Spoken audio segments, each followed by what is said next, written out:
ಪ್ರೇಮ್ರಾಜ್, ನೀನಿಟ್ಟ ಮಗನ ಮೀನ ಪ್ರೀತಿ ಮಗನಿಂದಲೇ ದೂರಾಯ್ತು. ಪ್ರೇಮ್ರಾಜ್, ಇಂದು ನಿನ್ನ ಸಂಸಾರ ಹರಿದು ಹೋದ ಪಟದ ಸೂತ್ರದಂತೆ.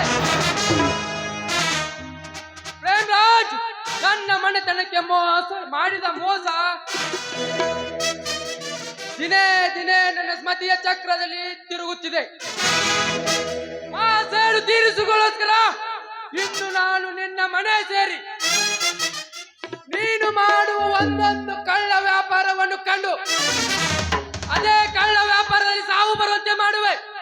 ಅಷ್ಟರೊಳಗೆ ಹೆಣ್ಣಿನ ಚಪಲ ಮೂಡಿಸಿ ಅದೇ ಚಪಲದಲ್ಲಿ ಮದ್ಯಪಾನವೆಂಬ ಚಟಾಂತಿಸಿ ನಿನ್ನ ಸರ್ವಾಸ್ತೆಲೆ ನನ್ನ ಹೆಸರಿಗೆ ಬರೆದುಕೊಂಡು ನಿನ್ನ ಕೊನೆಯ ಸನ್ನಿವೇಶ ಬರದೊಳಗಾಗಿ ನಿನ್ನಿಂದ ಹೇಯ ಕೆಲಸ ಮಾಡಿಸಿ ಜನರಿಂದ ಚೀತು ಎಂದು ಹೀಯಾಳಿಸಿ ನಿನ್ನನ್ನು ಬೀದಿ ಅಧಿಕಾರಿಯನ್ನಾಗಿ ಮಾಡಿ ಕೊನೆಗೂ ತಿನ್ನಲು ಒಂದು ತುತ್ತು ಅನ್ನ ಸಿಗದ ಹಾಗೆ ಮಾಡಿ ಬೀದಿ ಅಧಿಕಾರಿಯನ್ನಾಗಿ ಅಲಿಲು ಹತ್ತದಿದ್ದರೆ ನನ್ನ ಹೆಸರು ಶಿವರಾಜನೇ.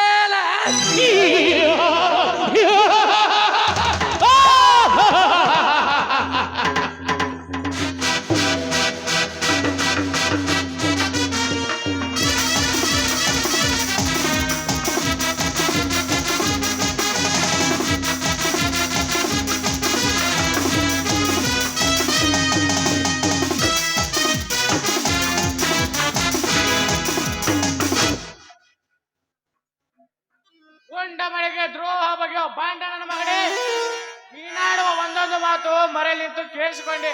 ನೀನೆಷ್ಟು ಮೋಸಗಾರನೆಂದು ಕರಿಯೋ. ನಿಮ್ಮಂತಿರಲ್ಲೇ ಅತ್ತ ದುಷ್ಟರು ಮಾಡುವ ಒಂದೊಂದು ಕೆಲಸ ಪೂರ್ತಿ ಆಗುತ್ತದೆ. ಕರಿಯೋ, ನಿಮ್ಮಂತರ ಬಲದಿಂದಲೇ ಅವರು ಮಾಡುವ ಒಂದೊಂದು ಕಳ್ಳ ವ್ಯಾಪಾರಕ್ಕೆ ಸಹಾಯವಾಗುತ್ತಿದೆ. ನಮ್ಮ ದೇಶದಲ್ಲಿ ಬಡತನವೆಂಬ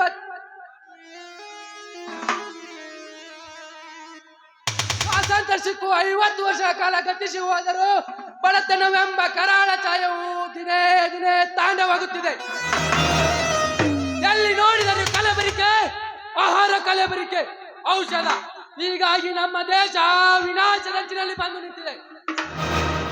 ಇಷ್ಟೆಲ್ಲ ದೇಶದ ಮೇರುವ ನಿನ್ನ ಅಭಿಮಾನ ನೋಡಿದರೆ ರಾಷ್ಟ್ರ ಪಿತಾಮಹಬಹುದು. ಆ ಪಿತಾಮಹನ ಹೆಸರು ನಮ್ಮಂತ ತಾಯಿ ಗಂಡರಿಗಲ್ಲ. ಒಂದೇ ಒಂದು ಸುಳ್ಳು ಮಾತನಾಡಿದರೆ ಅವನೊಬ್ಬ ಕದಿಮ ಎಂದು ಕರೆಯುತ್ತಾರೆ ಈ ಜನ. ಇಷ್ಟೆಲ್ಲ ಬುದ್ಧಿವಂತನಾದ ನೀನು ಇಂಥ ಕೆಲಸಕ್ಕೆ ಕೈ ಹಾಕಿದ್ಯಾ? ಹಾಗಾದ್ರೆ ನೀನು ಹೇಳೋದೊಂದು ಮಾಡೋದೊಂದು. ಕರಿಯೋ, ನೀ ಮಾತನಾಡುವ ಮಾತಿನಲ್ಲಿ 100ಕ್ಕೂ ಸಾಧ್ಯವಿದೆ. ಇಷ್ಟೆಲ್ಲ ಮಾತನಾಡೋನು ಇಂಥ ಕೆಲಸಕ್ಕೆ ಯಾಕೆ ಕೈ ಹಾಕಿದೆ ಅಂತೇನು? ಹೌದು. ಹಾಗಾದರೆ ಹೇಳ್ತೀನಿ ಕೇಳು. ಈ ಕೆಲಸಕ್ಕೆ ಕೈ ಹಾಕಬೇಕಾದ್ರೆ 100 ಕಾರಣಗಳಿವೆ. ನಾನು ಚಿಕ್ಕವನಿದ್ದಾಗ ನನ್ನ ತಂದೆ ಮತ್ತು ಪ್ರೇಮ್ರಾಜ್ ಅರಳಿ ವ್ಯಾಪಾರ ಮಾಡುತ್ತಿದ್ದರು. ಒಂದು ದಿನ ಅರಳಿ ತುಂಬಿದ ಲಾರಿಯೊಂದಿಗೆ ನನ್ನ ತಂದೆಯನ್ನು ಕರೆದುಕೊಂಡು ಹೋಗಿ ನನ್ನ ತಂದೆಯ ಹೆಸರಿನಿಂದ ಸರ್ವಾಸ್ತಿಯೆಲ್ಲ ತನ್ನ ಹೆಸರಿಗೆ ಬರೆದುಕೊಂಡು ಕೊನೆಗೂ ಕತ್ತು ಹೆಚ್ಚಿಗಿಕೊಂಡು ಆಕ್ಸಿಡೆಂಟ್ ಅಲ್ಲಿ ಸತ್ತು ಅಂತ ಹೇಳಿದ. ಈ ವಿಷಯ ಕೇಳಿ ನನ್ನ ತಾಯಿ ಹಾರ್ಟ್ ಅಟ್ಯಾಕ್ ಆಗಿ ತೀರಿ ಹೋದಳು.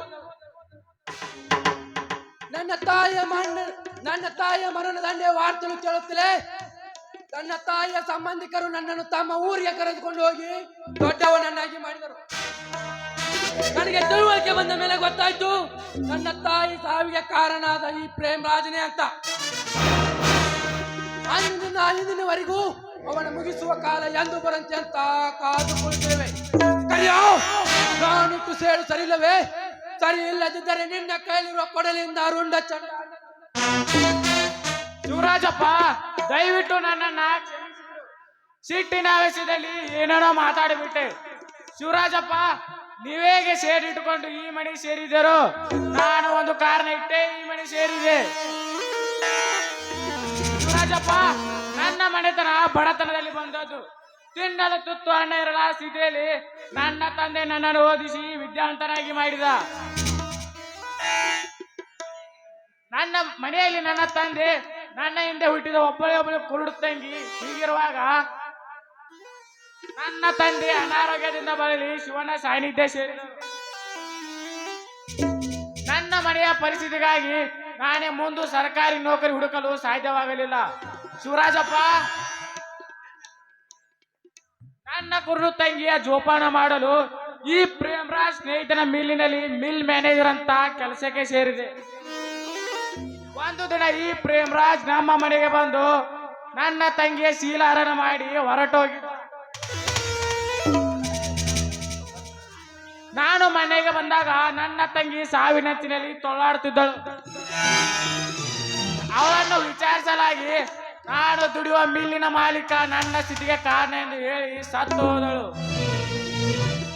ನನ್ನ ತಂಗಿಯ ಸಾವಿಗೆ ಕಾರಣವಾದ ಆ ಪ್ರೇಮರಾಜನ ಮೇಲೆ ಸೇಡಿ ತೀರಿಸಿಕೊಳ್ಳಲು ಕರಿಯ ಅಂತ ಹೆಸರು ಬದಲಿಸಿಕೊಂಡು ಅವನು ಮಾಡುವ ಹಲವಾರು ಕೆಲಸದಲ್ಲಿ ಗುಂಡ ಅಂತ ಕೆಲಸ ಮಾಡ್ತಾ ಬಂದಿರುವೆನು. ಶಿವರಾಜ್, ನಾನು ನೀವು ಅವನನ್ನು ಮುಗಿಸುವ ಅವಕಾಶಕ್ಕಾಗಿ ದಿನ ಕಳಿತಿದ್ದೇನೆ. ಶಂಕರ್, ನನಗಿಂತ ಘೋರವಾದ ಜನಪ್ಪ ಈ ನಿನ್ನ ಮನೆಯ ಕತೆ. ನಾವಿಬ್ರು ಸೇರಿ ಮಾತನಾಡಿದ ವಿಷಯ ನಮ್ಮಿಬ್ಬರಲ್ಲೇ ಗುಪ್ತವಾಗಿರಲಿ. ಸಮಯ ಬಂದಾಗ ಆ ಸೇಡಿನ ಜಲ ತೀರಿಸಿಕೊಂಡರಾಯ್ತು. ಆಯ್ತು, ಕಡೆ ಮುಂದೆ ಹೋಗೋಣ.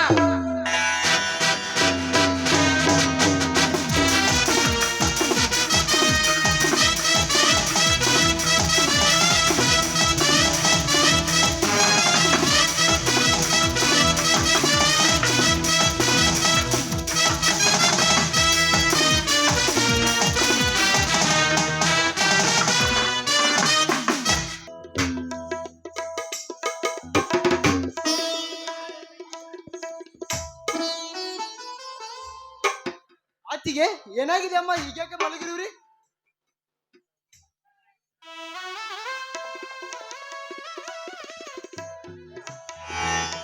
ಬಾರಪ್ಪ ಲಕ್ಷ್ಮಣ. ಲಕ್ಷ್ಮಣ, ಕುಡಿಯೋದಕ್ಕೆ ಸ್ವಲ್ಪ ನೀರು ತೆಗೆದುಕೊಂಡು ಬಾರಪ್ಪ. ಆಯ್ತು ಅತ್ತಿಗೆ.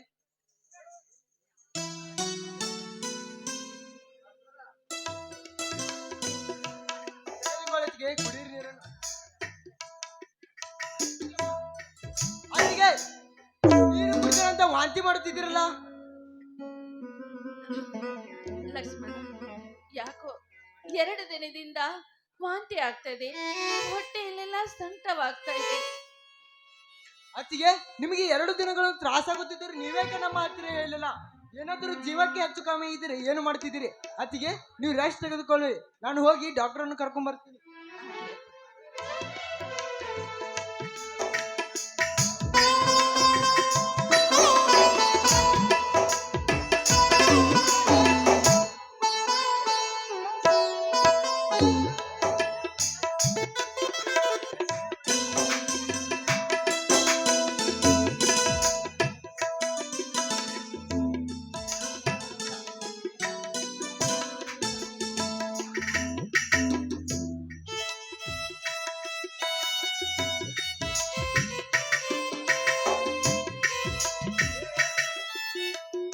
ಲಕ್ಷ್ಮಣ, ಹೀಗೇಕೆ ಗಾಬರಿಯಾಗಿ ಎಲ್ಲಿಗೆ ಹೊರಟಿರುವೆ? ಅಣ್ಣ, ಅತ್ತಿಗೆ ಅವ್ನು ತರ ಮಾಡ್ತಿದ್ದಾಳೆ, ಹೋಗಿ ಡಾಕ್ಟರ್ ಅನ್ನು ಕರ್ಕೊಂಡ್ ಬರ್ತೀನಿ. ಹೋಗಪ್ಪ, ಬೇಗ ಹೋಗು. ಸೀತಾ, ಸೀತಾ, ಹೇಳಿ, ನಿನ್ ಗಂಡ ರಾಮ ಬಂದಿದ್ದೀನಿ, ಎದ್ದು ನನ್ನ ಜೋಡಿ ಮಾತಾಡಿ.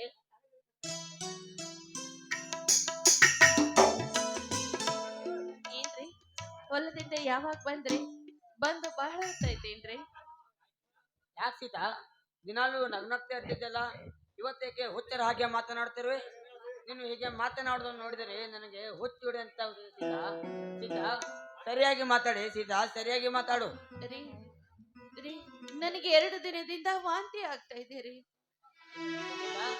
ಹಾಗಾದ್ರೆ ನಮ್ಮ ಮುಂದೆ ಯಾಕೆ ಹೇಳಲಿಲ್ಲ? ರೀ, ನೀವು ದಿನಾಲು ದುಡಿದು ಬರ್ತೀರಾ, ಅಂತದ್ರಲ್ಲಿ ಈ ವಿಷಯ ಹೇಳಿ ನಿಮ್ಮ ಮನಸ್ಸಿಗೆ ಯಾಕೆ ನೋವು ಮಾಡಬೇಕು ಅಂತ ಹೇಳಲಿಲ್ಲ ರೀ. ರೀ, ನನಗೆ ಯಾಕೋ ತುಂಬಾ ಸಂಕಟವಾಗ್ತಾ ಇದೆ ರೀ. ಹೋಗ್ಲಿ ಬಿಡ್ರಿ, ನನಗೇನು ಆಗೋದಿಲ್ಲ. ಇಷ್ಟಕ್ಕೆ ನೀವ್ಯಾಕೆ ಇಷ್ಟೊಂದು ಸಂಕಟ ಪಡ್ತಾ ಇದ್ದೀರಾ? ಏನೇ ಹುಚ್ಚಿ, ಸಂಕಟ ಪಡಲಾರದೆ ನಗಬೇಕೇನೆ? ಬನ್ನಿ ಡಾಕ್ಟರ್, ನಡಿ, ನಮ್ಮ ಅತ್ತಿಗೆ ಏನಾಗಿದೆ ಅಂತ ನೋಡಿ. ಬನ್ನಿ ಡಾಕ್ಟರ್, ನನ್ನ ಹೆಂಡತಿಗೆ ಏನಾಗಿದೆ ಎಂದು ನೋಡಿ. ರಾಮ, ಲಕ್ಷ್ಮಣ, ನಾನು ಬಂದಿದ್ದೇನಲ್ಲ. ತಮ್ಮ ಹೆಂಡತಿ ಹೆಸರೇನು? ಸೀತಾ ಅಂತ.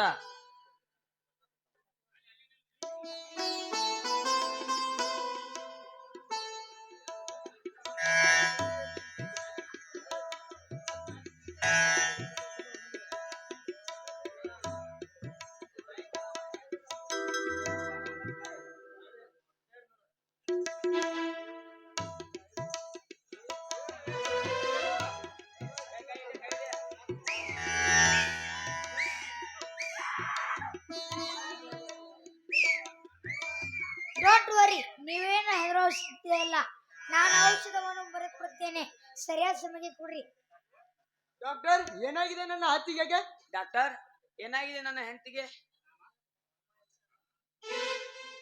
ರಾಮ ಲಕ್ಷ್ಮಣ್, ನೀವೇನು ಅದರ ಅವಶ್ಯಕತೆ ಇಲ್ಲ. ಸಂತೋಷದ ವಿಷಯ. ಸಂತೋಷ ವಿಷಯನ್ರಿ ಡಾಕ್ಟರ್. ಲಕ್ಷ್ಮಣ, ನೀನಿನ್ನು ಕೆಲವೇ ದಿನಗಳಲ್ಲಿ ಕಾಕಾಗ್ತಿದೀಯಾ? ಅಂದರೆ ನನ್ನ ಅತ್ತಿಗೆ ತಾಯಿ ಆಗ್ತಿದ್ದಾಳೆ. ಓಹೋ ಡಾಕ್ಟರ್, ನೀವು ಮೇಲಿಂದ ಮೇಲೆ ಬಂದು ನಮ್ಮ ಅತ್ತಿಗೆ ಆರೋಗ್ಯವನ್ನು ವಿಚಾರಿಸ್ಕೊಂಡು ಹೋಗಬೇಕು. ತಮ್ಮತ್ತಿಗೆ ಬೇರೆ ಅಲ್ಲ, ನನ್ನ ಅದಕ್ಕೆ ಸಮಾನ. ನೀವೇನು ಅದರ ಅವಶ್ಯಕತೆ ಇಲ್ಲ. ನಾನು ಬರ್ತೀನಿ.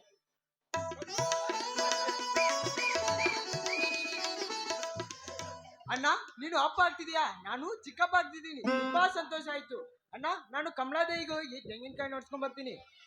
ಬೇಗ ಬಂದು ಬಿಡು ಲಕ್ಷ್ಮಣ. ಸೀತಾ, ಕಷ್ಟದಲ್ಲಿರುವ ನಮ್ಮ ಮನೆಗೆ ನಕ್ಕು ನಲಿಯಲು ಒಂದು ಮಗುವನ್ನು ಕರುಣಿಸಿದರು ಆ ದೇವರು. ಮದುವೆಯಾದ ಬಹಳ ದಿವಸಗಳಿಂದ ಮಕ್ಕಳಾಗದ ಕೊರಗು ನನ್ನ ನಿನ್ನ ಜೀವ ಹಿಂಡುತ್ತಿತ್ತು. ಸೀತಾ, ಕೊನೆಗೂ ಆ ದೇವರು ನಮ್ಮ ಮೇಲೆ ಕರುಣೆ ತೋರಿಸಿದನು. ಹೌದು ರೀ, ಆ ತಾಯಿ ಕೊನೆಗೂ ನನ್ನ ಮೇಲೆ ದಯೆ ತೋರಿದ್ದಳು. ಎಲ್ಲಿ ನಾನು ಬಂಜೆಯಾಗಿ ಸತ್ತು ಹೋಗುತ್ತೇನೆ ಅಂತ ದಿನ ದಿನ ಕೊರಗ್ತಾ ಇದ್ದೇನೆ. ಆದ್ರೂ ಏನೇ ಆಗ್ಲಿ, ಆ ತಾಯಿಯಿಂದಾದ್ರೂ ನನಗೆ ತಾಯಿ ಆಗುವ ಭಾಗ್ಯ ಕೊಟ್ಟಳಲ್ಲ, ನನಗೆ ಅಷ್ಟೇ ಸಾಕು ರೀ. ನನಗಂತೂ ತುಂಬಾ ಖುಷಿ ಆಗ್ತಾ ಇದ್ದೀರಿ, ಯಾಕಂದ್ರೆ ನಾನು ತಾಯಿ ಆಗ್ತಾ ಇದ್ದೇನಲ್ಲ. ಸೀತಾ, ಇದಕ್ಕಿಂತ ಸಂತೋಷ ಇನ್ನೇನಿದೆ? ಇನ್ನು ನನ್ನ ತಂಗಿ ಶಿಲ್ಪಾಳಿಗೆ ಒಂದು ಒಳ್ಳೆಯವರ ನೋಡಿ ಮದುವೆ ಮಾಡಿಬಿಟ್ಟರೆ ನಾನು ನನ್ನ ತಂದೆ ತಾಯಿಗೆ ಕೊಟ್ಟ ವಚನ ಪೂರ್ತಿಯಾಗುತ್ತದೆ. ಏನನ್ನ ಏನೋ ನನ್ನ ವಿಷಯವನ್ನೇ ಮಾತಾಡ್ತಾ ಕಾಣ್ತಾ ಇದೆ. ಶಿಲ್ಪ, ನಾವು ಬೇರೆ ಏನು ಮಾತನಾಡ್ತಲ್ಲ, ನಿನ್ನ ಮದುವೆ ವಿಷಯ. ಅಣ್ಣ, ನಾನು ಕೂಡ ನಿನ್ನ ಹತ್ರ ಒಂದು ವಿಷಯ ಹೇಳ್ಬೇಕು ಅಂತ ಅನ್ಕೊಂಡಿದ್ದೀನಿ. ಹೇಳಮ್ಮ, ಅದೇನು ನಿನ್ನ ವಿಷಯ?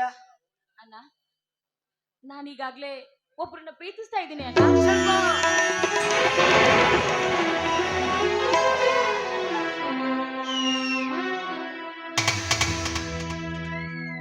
ಏನಂದೆ? ನೀನು ಈಗಾಗಲೇ ಒಬ್ಬರನ್ನು ಪ್ರೀತಿಸುತ್ತಿದ್ದೇನೆ ಅದರೊಂದಿಗೆ ನಾಚಿಕೆ ಆಗುವುದಿಲ್ಲವೇ? ಇದೇನು ಶಿಲ್ಪ, ಎಂತ ಕೆಲಸ ಮಾಡ್ಬಿಟ್ಟೆ ನೀನು? ಇದೇನಿ ಮನೆಯವರ ಮುಂದೆ ಒಂದು ವಿಷಯನ ಹೇಳಲಾರ್ದೆ ಇದೇನ್ ನಿರ್ಧಾರ ತೆಗೆದುಕೊಂಡಿದ್ದೀಯಮ್ಮ ತಾಯಿ ನೀನು?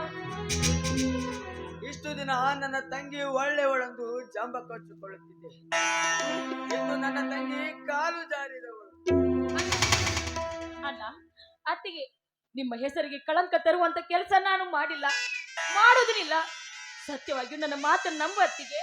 ಅಣ್ಣ, ಮಾಡುವುದನ್ನೆಲ್ಲ ಮಾಡಿ ಈಗ ಬಲು ಸಾಧ್ವಿಯ ತರ ಮಾತನಾಡಿದರೆ ನಿನ್ನ ಮಾತನ್ನು ನಂಬುತ್ತೇನೆ ಅಂತ ತಿಳಿದುರೇನೆ.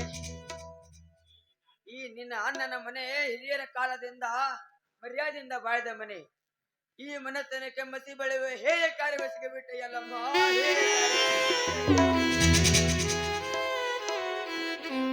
ಇದೇನ್ ಸೀತಾ, ನೋಡು, ನಿನ್ನ ಕಣ್ಣಲ್ಲಿ ಕಣ್ಣಿಟ್ಟು ನೋಡಿಕೊಂಡಿದ್ದೇವೆ. ಹೊಟ್ಟೆಯಲ್ಲೇ ಹುಟ್ಟಿದ ಮಗಳಂತ ಹೆಚ್ಚಾಗಿ ಜೋಪಾನ ಮಾಡಿದ್ದೇವೆ. ಅಂತದ್ರಲ್ಲಿ ನಾವಿಬ್ರು ಏನು ಅಪವಾದ ಮಾಡಿದಿವಿ ಅಂತ ನಮಗೆ ಈ ರೀತಿ ಅವಮಾನ ಮಾಡ್ತಾ ಇದೆಯೇ? ಅಯ್ಯೋ, ಇದನ್ನೆಲ್ಲ ನೋಡುವುದಕ್ಕಿಂತ ಸತ್ತು ಹೋಗಬಾರದೆ. ಅಣ್ಣ, ಏನಾಯ್ತಣ್ಣ? ಹೀಗೆ ಕಳ್ತಿರುವ್ರಿ? ಬಾ ಲಕ್ಷ್ಮಣ ಬಾ. ನಮ್ಮ ಸಂಸಾರದ ಸಂಕಷ್ಟಗಳೇ ಸಾಕಷ್ಟಿರುವಾಗ ನಮ್ಮ ತಂಗಿ ಯಾರನ್ನು ಮೆಚ್ಚಿ ಮದುವೆ ಆಗಲು ಸಿದ್ಧವಾಗಿ ಬಂದಿದ್ದಾಳೆ. ಹೌದೇನಮ್ಮ ತಂಗಿ? ಅಣ್ಣ ನುಡಿದ್ರು ಮತ್ತು ಸತ್ಯವನ್ನಮ್ಮ. ಹೇಳು ತಂಗಿ, ಹೇಳು. ಅಣ್ಣ, ದೊಡ್ಡಣ್ಣ ಹೇಳ್ತಾ ಇರೋ ಮಾತು ಎಲ್ಲವೂ ಸತ್ಯವಾಗಿದೆ ಅಣ್ಣ. ನಮ್ಮ ಮನೆತನ ಮರ್ಯಾದೆ ತೆಗೆದ ಕಲಂಕಿನಿ ವಯಸ್ಸಿಗೆ ಬಂದ ಮದುವೆ ಮಾಡಿದ್ರೆ ಇವರಂತ ಅನ್ನಂದರು ನೀನೇ ನೋಡ್ಕೊಂಡೇನಮ್ಮ. ಮರ್ಯಾದೆಯಿಂದ ಬಾರಿದ ಈ ಮನೆಯನ್ನು ನೀನು ಹುಟ್ಟಿ ಕಲಂಕಿನ ಕುಲಕ್ಕೆ ತಂದು ಬಿಟ್ಟೆ.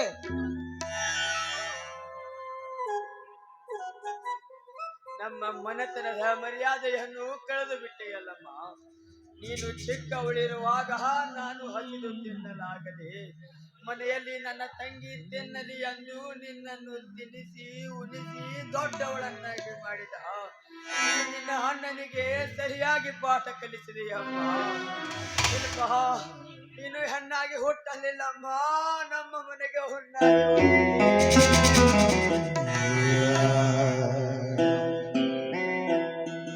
ಎಂತ ಹುಚ್ಚಿದೆ ಶಿಲ್ಪ ಅಲ್ವೇ? ನನ್ನ ಮುಂದೆ ಆದ್ರೂ ನಿಜ ಹೇಳ್ಬಾರ್ದೇನೆ, ನನ್ನ ಮುಂದೆ ಆದ್ರೂ ಒಂದು ಸಲ ಆದ್ರೂ ಮಾತನಾಡಬಾರ್ದೇನೆ. ಯಾಕೆ ಯಾಕೆ ಈ ರೀತಿ ತಪ್ಪು ಮಾಡಿದೆ ಶಿಲ್ಪ? ಮತ್ತೊಮ್ಮೆ ನಿಲ್ಲಿಸಿರು ಅಲ್ಲ ಎಂದು ಈ ನಿನ್ನ ಹೊಲಸು ನಾಲಿಗೆಯಿಂದ ತಂದೆ ತಾಯಿಯನ್ನು ಕಳೆದುಕೊಂಡು ನಮ್ಮಿಬ್ಬರನ್ನು ಸಾಕಿದ ಈ ದೇವರಂತ ನಮ್ಮಕ್ಕೆ ಮಸಿಗಳ ಕೆಲಸ ಮಾಡಿದ್ಯಾ? ಇದನ್ನೆಲ್ಲ ಮಾಡೋದಕ್ಕಿಂತ ನಿನ್ನ ಕೈಯಾರು ಸ್ವಲ್ಪ ವಿಷ ಕೊಟ್ಟು ಬಿಡಮ್ಮ, ಸಂತೋಷದಿಂದ ಸತ್ತು ಹೋಗ್ತೀವಿ. ಅವಾಗ ನಿನಗ ತಿಳಿದ ಹಾಗೆ ಮಾಡು. ಶಿಲ್ಪ, ನಮ್ಮ ತಂಗಿಯನ್ನು ಒಳ್ಳೆಯವರ ಕೈ ಹಿಡಿಸಿ ಬಹಳ ಬಂಗಾರವಾಗಬೇಕಮ್ಮ. ಈ ನಿನ್ನ ಅಣ್ಣಂದ್ರಿಗೆ ತಪ್ಪ ಕಲಿಸಿದಮ್ಮ, ತಕ್ಕ ಪಾಠ ಕಲಿಸಿದೆ. ಅಣ್ಣ ಅಣ್ಣ ಅಣ್ಣ, ನಾನು ಹೇಳುವ ವಿಷಯವನ್ನಾದ್ರೂ ಕೇಳಣ್ಣ. ಹೇಳುವುದೇನಿದೆ? ಹೇಳು ತಾಯಿ, ಹೇಳು. ಈ ನಿನ್ನ ಕದ್ದು ಪ್ರೇಮದಾಟಕ್ಕೆ ಪ್ರೇರಣೆ ನೀಡಿದವರು ಯಾರು? ಹೇಳು ತಾಯಿ, ಹೇಳು. ಅದು ಅಣ್ಣ, ಅವರು ಅವರು ಹೇಳಮ್ಮ, ಹೇಳು. ಅವರು ಯಾರು ಅಂತ ಹೇಳು. ಅವರು ಬೇರೆ ಯಾರು ಅಲ್ಲ, ಈ ಊರಿನ ಜಮೀನ್ದಾರರ ಮಗ ಕಿರಣ್. ಶಿಲ್ಪ, ನಮ್ಮ ವೈರಿ ಮಗ ಕಿರಣ್ ಹೋಗಿ ಹೋಗಿ ಅದನ್ನು ಮಧ್ಯದಲ್ಲಿ ತಿರುಚುವೆ. ಇದನ್ನು ನಮ್ಮ ಮುಂದೆ ಹೇಳಲು ನೀ ಸ್ವಲ್ಪ ನಾಚಿಕೆ ಬೇಡವೇ? ಅಣ್ಣ, ನಮ್ಮ ಮರ್ಯಾದೆಗೆ ಕಳಕ ತಂದಾಳು, ನಾ ಕಳಕ ತಂದಾಳು. ಇದೇನೆ ಶಿಲ್ಪ, ಅಂತ ಕೆಟ್ಟ ಜನರ ಸಹವಾಸ ನೀನ್ ಯಾಕೆ ಮಾಡೋದಕ್ಕೆ ಹೋಗಿದ್ದೆ? ಈ ರೀತಿ ನಮಗೆ ಮೋಸ ಮಾಡೋದಕ್ಕೆ ನಿನ್ನ ಮನಸ್ಸಾದ್ರೂ ಹೇಗೆ ಬಂತೆ? ಛೀ, ನಾಚಿಕೆ ಬರುವುದಿಲ್ಲ ನಿನ್ನ ಹೆಸರು ಜನ್ಮಕ್ಕೆ. ಸೀತಾ, ಅವಳಿಗೇನು ಹೇಳಬೇಡ, ಕೇಳಬೇಡ. ಲಕ್ಷ್ಮಣ, ನಮ್ಮ ಮನೆತನದ ಮರ್ಯಾದೆ ತೆಗೆದ ಹೆಣ್ಣು ನಮ್ಮ ಮುಂದೆ ಬದುಕಿರಬಾರದು. ಹೊರಗೆ ಹಾಕಿಬಿಡು ಇವಳನ್ನು. ನಮ್ಮ ಬೆಲೆ ಹಿಂದೆ ಹುಟ್ಟಿ ಬಂದಿದ್ದಕ್ಕೆ ಸಾರ್ಥಕವಾಯಿತು. ಇಂದಿನಿಂದ ನೀನು ನಮ್ಮ ತಂಗಿ ಅಲ್ಲ.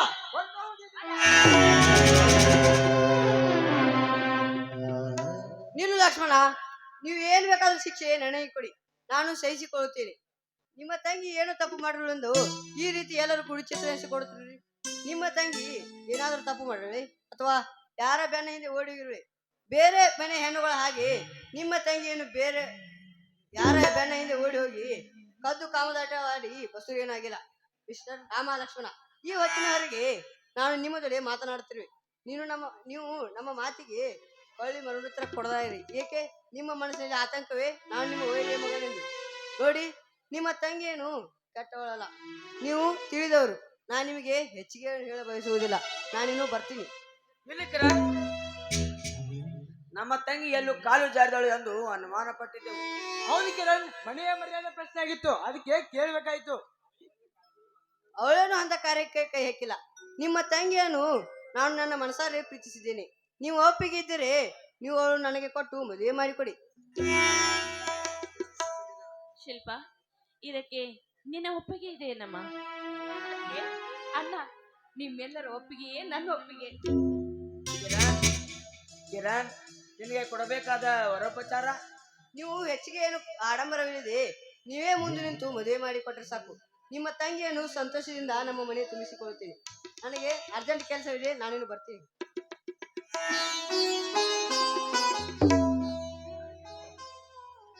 ಶಿಲ್ಪ, ಏನು ಅರಿಯದೆ ನಿನ್ನ ಮನಸ್ಸಿಗೆ ತುಂಬಾ ನೋವು ಮಾಡಿದ್ದೇವೆ. ಸತ್ಯವನ್ನು ಅರಿಯದೆ ಸುಳ್ಳಿನ ಅಪವಾದವನ್ನು ನಿನ್ನ ಮೇಲೆ ಹೊರಿಸಿದ್ದೇವೆ. ದಯವಿಟ್ಟು ನಮ್ಮನ್ನೆಲ್ಲ ಕ್ಷಮಿಸಿಬಿಡಮ್ಮ. ರೀ, ನಿಮ್ ತಂಗಿ ತುಂಬಾ ಕೋಪ ಮಾಡಿಕೊಂಡಿದ್ದಾಳೆ, ಅವಳನ್ನು ಪ್ರೀತಿಯಿಂದ ಊಟಕ್ಕೆ ಕರ್ಕೊಂಡು ಬನ್ನಿ. ಶಿಲ್ಪ, ಬಾರಮ್ಮ. ಏನೂ ತಿಳಿಯದೆ ಹುಚ್ಚರ ಹಾಗೆ ಮಾತನಾಡಿ ಬಿಟ್ಟೆಯಮ್ಮ. ನಾನು ಹುಚ್ಚರ ಹಾಗೆ ಮಾತನಾಡಿ ಬಿಟ್ಟೆ. ತಂಗಿ, ಈ ನನ್ನ ಕೆಟ್ಟ ಕೈಗಳಿಂದ ನಿನ್ನ ಕೆನ್ನೆ ಹೊಡೆದು ಬಿಟ್ಟೆನಮ್ಮ.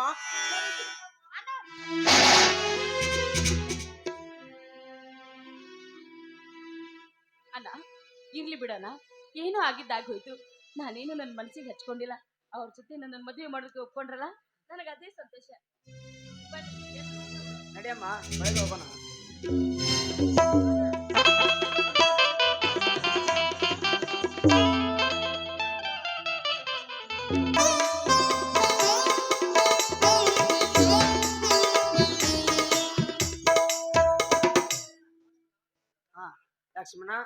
ಸೀತಾ, ಮದುವೆಗೆ ಹೇಳಿದ್ದವರು ಬಂದಿದ್ದಾರೆಂದು ನೋಡು.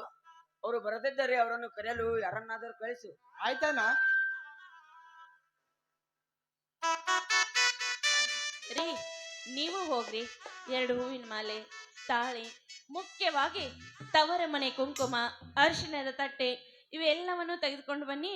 ನಾನು ಹೋಗಿ ಶಿಲ್ಪನ್ ಕರೆದುಕೊಂಡು ಬರ್ತೇನೆ.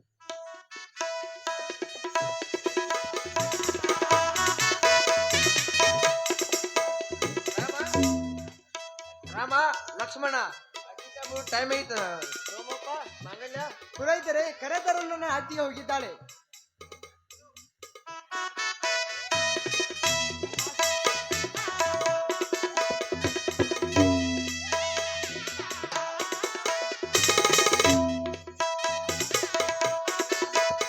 ಏನಪ್ಪಾ ತಮ್ಮ ರಾಮಪ್ಪ, ಮದುವೆನ ಬಲು ಜೋರ್ ನಡೆಸಿಲ್ಲ. ನೀವು ಕೈದಿರಕ್ಕೂ ಮದ್ವಿಗ್ ಬರ್ಬೇಕಾತ. ತಾವು ಬಂದಿದ್ದು ಅದಕ್ಕೂ ಬಹಳ ಒಳ್ಳೆ- ಒಂದು ಕಾರಣ ಐತೆ. ಏನಂದ್ರ ನಮ್ ಸಾವುಕಾರ ಕಿರಣ್ ಮಾರಿ ನೋಡಿದ್ರು ಬರ್ಬೇಕಾತ್ ನೋಡಪ್ಪ ತಮ್ಮ. ತಾವು ಬಂದಿದ್ದು ಬಹಳ ಒಳ್ಳೆಯದಿತ್ತು. ಮಧುವರರ ಮೇಲೆ ಮಾಂಗಲ್ಯಾಕ್ಷತೆ ಹೆಣ ಹಾಕಿ ತಂದೆಯ ಸ್ಥಾನದಲ್ಲಿ ನಿಂತು ಊಟ ಮುಗಿಸ್ಕೊಂಡು ಹೋಗಿರಿ. ಅಕ್ಕಿ ಕಾಳು ಹಾಕೋದ್ ನಿಲ್ಲಿಸ್ತು ಕರೆ, ಊಟ ಮಾತ್ರ ಮರ್ಯಾಂಗಿಲ್ ತಗೋ ನಾವ.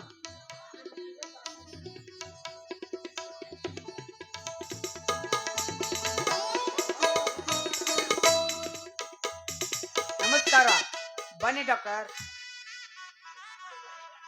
ಬನ್ನಿ ಡಾಕ್ಟರ್ ಹರೀಶ್. ರಾಮಪ್ಪ ಹೋಗಿ ಹೂವಿನ ಮಾಲಿ ತುಂಬಪ್ಪ. ಲಕ್ಷ್ಮಣ ಹೋಗಿ ನಿಮ್ ತಂಗಿ ಕರ್ಕೊಂಬರಪ್ಪ.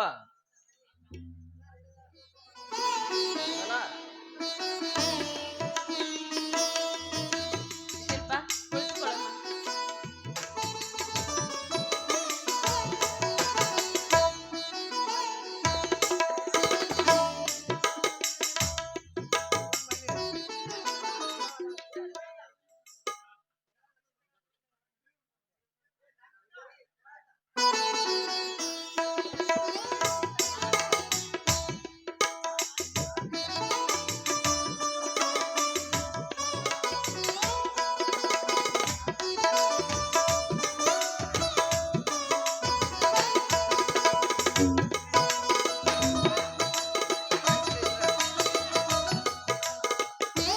ಎದಕ್ ಬಂದಿ ನೀನು? ನಾ ಸ್ವಾಮಿ ಮಂತ್ರ ಹೇಳು.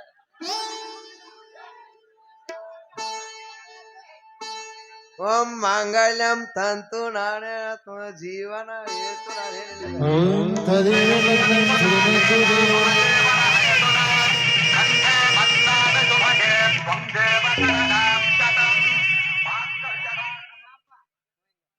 ಕಿರಣ ಒಂದ್ ಒಡಪಾಚ್ಪ.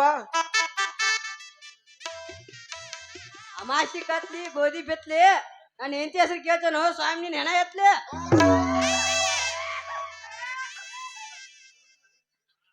ನೀಂದಮ್ಮ ಕಟ್ಟಗ್ ರೊಟ್ಟಿ ಕಲ್ಲಾನ್ ಹಿಂಡಿ ಕಟ್ಕೊಂಡು ಹೋಗಂದ್ರ ಶೆಟ್ಕೊಂಡು ಹೋಗ್ತಾರ ನನ್ ಕಿರಣ್.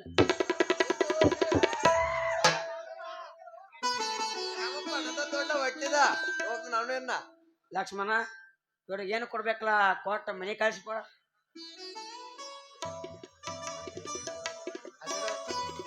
ಫೋನ್ ಪೇ ಮಾಡ್ತಾರ ಹೋಗು. ನಮ್ ಫೋನ್ ಪೇ ಎಲ್ಲ ಇಲ್ಲದೆ ದಸೂರ ಭಯ ನಿಂತಾವ್ ಬೇಕು ನಮಗ. ಸಾರ್ ಭಯ ಅನ್ನ ಇಂಥವೆಲ್ಲ ಬೇಕ್ರ.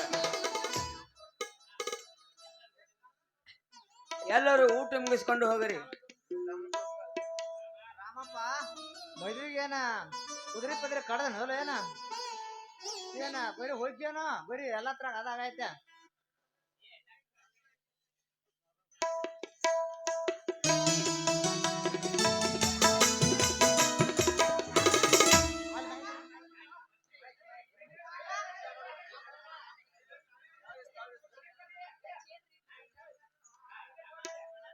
ರಾಮ ಲಕ್ಷ್ಮಣ, ನಾನಿನ್ನು ಬರ್ತೀನಿ.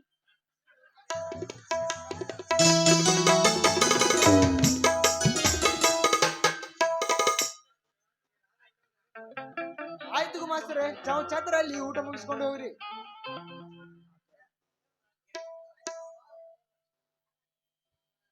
ಮಾವ, ನಾನು ಹಿಂದೆ ಹಣ್ಮಣಿಗೆ ಹೋಗಬೇಕು. ನಿಮ್ಮ ತಂಗಿಯನ್ನು ಕಳಿಸೋ ವ್ಯವಸ್ಥೆ ಮಾಡ್ರಿ. ಹಾಗಲ್ಲಪ್ಪ, ಈಗ ತಾನೇ ಮದುವೆ ಆಗಿದೆ. ಇವತ್ತು ಒಂದು ದಿನ ಇದ್ದು ನಾಳೆ ಹೋಗಿದ್ರೆ ಆಯ್ತಲ್ಲ. ಹೌದು ಕಿರಣ್, ಇವತ್ತೊಂದು ದಿನ ನನ್ನ ಮುದ್ದಿನ ತಂಗಿ ಜೊತೆ ಇರಬೇಕಾದರೆ ನಾಳಿನ ಮೊದಲನೇ ಬಸ್ಗೆ ಕಳಿಸ್ಕೊಡ್ತೀವಿ. ಬೇಡ ಲಕ್ಷ್ಮಣ, ನನಗೆ ಅರ್ಜೆಂಟ್ ಕೆಲಸ ಇದೆ, ಬೇಗ ಕಳಿಸೋ ವ್ಯವಸ್ಥೆ ಮಾಡ್ರಿ. ಆಯ್ತಪ್ಪ, ಈಗಲೇ ಕಳಿಸ್ತೇವೆ. ಏನ್ರಿ, ನಡೆಯಲಿ, ಅವರಿಗೆಲ್ಲರಿಗೂ ಹೋಗೋ ವ್ಯವಸ್ಥೆ ಮಾಡೋಣ.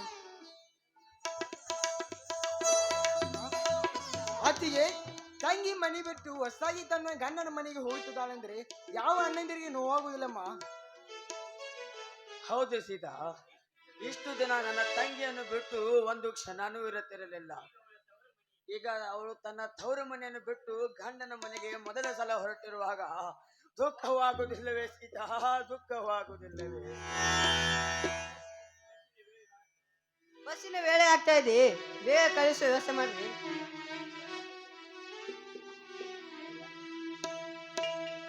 ಕಣ್ಣೀರೇ ತಂಗಿ ಕರಳಲ್ಲಿ ನಗು ನಗುತ್ತಾ ಸಾಗು ನಿನಗೆ ಚೆಲ್ಲಿ. ಕಣ್ಣೀರೇ ತಂಗಿ ಕರಳಲ್ಲಿ ನಗು ನಗುತ್ತಾ ಸಾಗು ನಿನಗೆ ಚೆಲ್ಲಿ. ನಿನ್ನಗೆ ಒಂದು ಸಾಕು ಹರಡಲಿಗೆ ನೀ ಹರಿಸು ತಂಗಿನ ತವರಿಗೆ.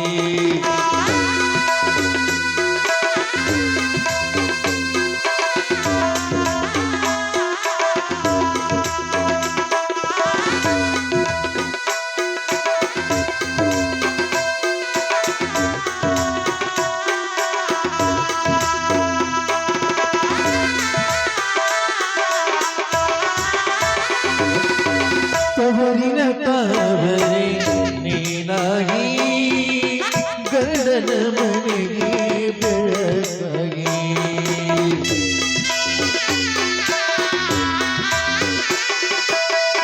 ಅತ್ತೆ ಮಹದಿನ ಸಲಹೆಗಳು ಇರಲೆಮ್ಮ ನಿನ್ನ ಬಾಳಿಗೆ. ಗಂಡನೇ ದೇವರು ಎಂದು ನಮಿಸಿ ಪತಿ ಪಾದವೇ ನಿನಗೆ ಭೂಷಣ. ಕರುಣೀರೇ ತಂಗಿ ಕರಳಲ್ಲಿ ನಗು ನಗುತ್ತಾ ಸಾಗು ನಿನಗೆ ಚೆಲ್ಲಿ.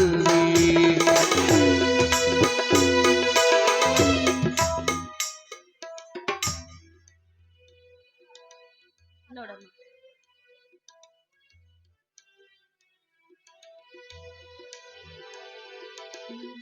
ನೋಡಮ್ಮ, ನಿಮ್ಮಣ್ಣನವರು ಹೇಳಿದ ಹಾಗೆ ನೀನು ಗಂಡನ ಮನೆಯಲ್ಲಿ ಸುಖ, ಸಂತೋಷ, ನೆಮ್ಮದಿಯಿಂದ ಜೀವನ ಸಾಗಿಸಬೇಕು. ಅದ್ಯಾವುದೇ ಗಂಡಾಂತರ ಬಂದರೂ ಕೂಡ ಸುಖದಿಂದ ಜೀವನ ಸಾಗಿಸಬೇಕು ಅಂದಾಗ ಕೊಟ್ಟ ಮನೆಗೂ ನೀನಿದ್ದ ಮನೆಗೂ ಕೀರ್ತಿ ತರಬೇಕಮ್ಮ. ಅದೇ ನಿಮ್ಮಣ್ಣನವರ ಆಸೆ ಶಿಲ್ಪ. ಹಾ ಕಿರಣ್, ನನ್ನ ತಂಗಿಯನ್ನು ನಿನ್ನ ಜೊತೆ ಸಂಸಾರ ಮಾಡೋದಕ್ಕೆ ಸಂಪ್ರದಾಯದಂತೆ ಕಳಿಸಿಕೊಡ್ತಿದ್ದೇವೆ. ಅವಳನ್ನು ಕಾಪಾಡುವ ಜವಾಬ್ದಾರಿ ನಿನ್ನದು. ಮಾವ, ನೀವು ಹೇಳಿದ ಮಾತು ಎಂದೂ ಮೀರುವುದಿಲ್ಲ. ನಿಮ್ಮ ತಂಗಿಯನ್ನು ನೀವು ಎಷ್ಟು ಸಂತೋಷದಿಂದ ನೋಡಿಕೊಳ್ತೀರೋ ಅದಕ್ಕಿಂತ ಹೆಚ್ಚು ಸಂತೋಷದಿಂದ ನಿಮ್ಮ ತಂಗಿಯನ್ನು ನೋಡಿಕೊಳ್ತೀನಿ. ಹೌದು ಕಿರಣ್, ಹೆಣ್ಣಿಗೆ ತನ್ನ ತವ್ರ ಮನೆಗಿಂತ ತನ್ನ ಗೌಂಡನ ಮನೆ ಶ್ರೇಷ್ಠ. ಹೆಣ್ಣು ಒಂದಲ್ಲ ಒಂದು ದಿನ ತನ್ನ ಗಂಡನ ಮನೆ ಸೇರ್ಲೇಬೇಕು. ಕಿರಣ್, ನಿನ್ನ ಕೈ ಮುಗಿದುಕೊಂಡು ಕೇಳ್ತೀನಿ, ದಯವಿಟ್ಟು ನನ್ನ ತಂಗಿಗೆ ಯಾವುದೇ ತರ ನೋವಾಗದಂತೆ ನೋಡಿಕೊಳ್ಬೇಕು. ಆಯ್ತು ಲಕ್ಷ್ಮಣ, ನಾನು ತಿಳಿದವನು, ನನಗೆ ಹೆಚ್ಚಿಗೆ ಏನು ಹೇಳಬೇಕಾಗಿಲ್ಲ. ಬೇಗ ಕಳುಹಿಸುವ ವ್ಯವಸ್ಥೆ ಮಾಡ್ರಿ. ಅಣ್ಣ, ನಿಮ್ಮನ್ನೆಲ್ಲ ಬಿಟ್ಟು ನಾನು ಹೇಗಣ್ಣ ಕೊಟ್ಟ ಮನೆಗೆ ಮಂಗಳವಾಗಿ ಬೆಳಗು ನೀ ತಂಗಿ ಜ್ಯೋತಿಯಾಗಿ.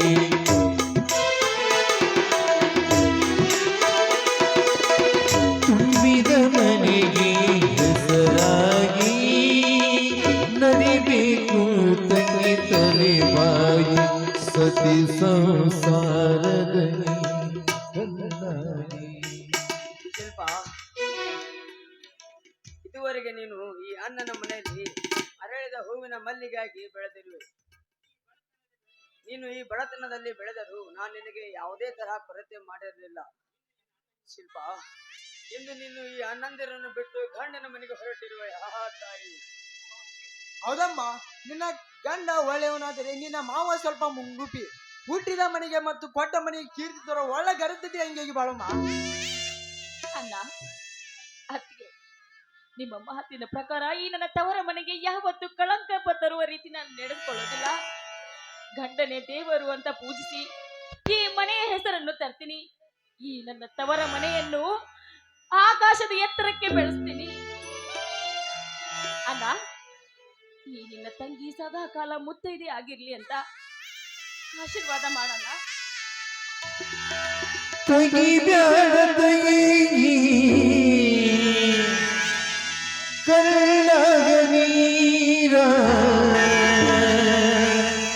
ಬಿಟ್ಟು ಹೊರಟಿಯಲ್ಲ ತವರ ತವರ ಬಿಟ್ಟು ಹೊರಟಿಯಲ್ಲ ತವರ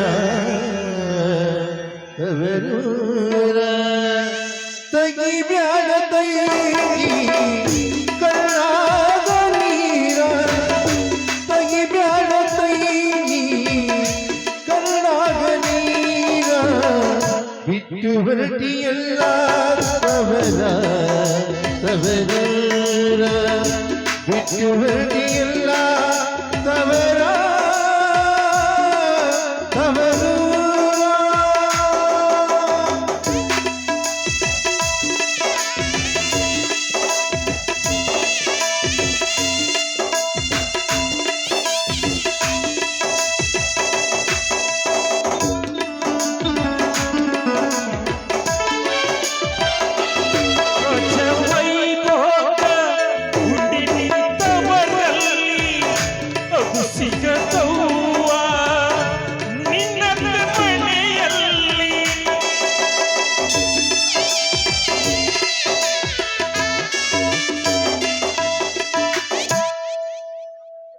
ಶಿಲ್ಪ,